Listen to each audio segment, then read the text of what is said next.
And meron ako ditong 3 perasong hinog na saging.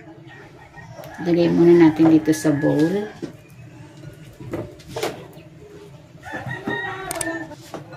I-mash ko muna ito.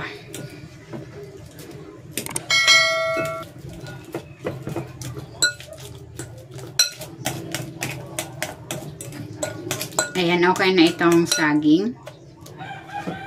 Maglalagay ako dito ng asukal, 3 egg, evap milk,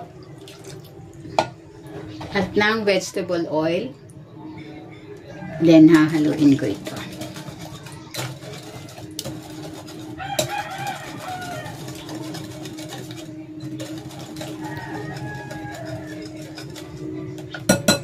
Ilalagay ko na rin dito itong instant oatmeal, baking powder. Maglalagay din ako ng cinnamon powder at ng konting asin. Then, haluin natin.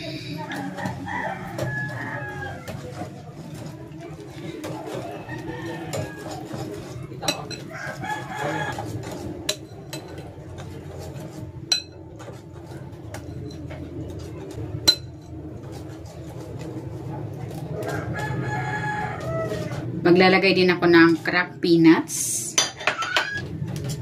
raisin, at ng chocolate chips.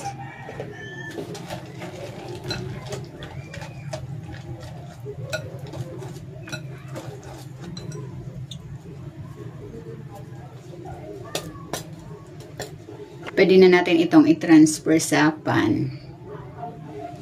Ayan, may naka-ready na ako ditong baking pan. Nilagyan ko na rin niya ng baking sheet. Ibubuhos ko na dito yung ating mixture.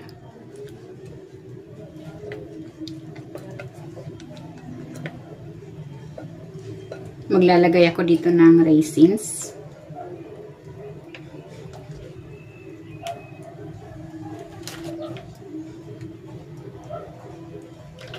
At ng chocolate chips.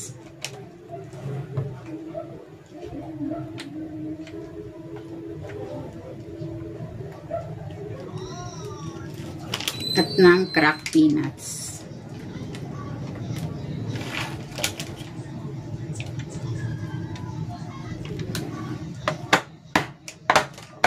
Ayan, okay na ito. Pwede na natin itong i-steam. Ayan, isa lang na natin. Tinakpan ko yan ng foil para hindi pasukin ng steam yung ating cake. I-steam natin ito for 40 minutes to 1 hour. Okay na ito. Hanguin ko na.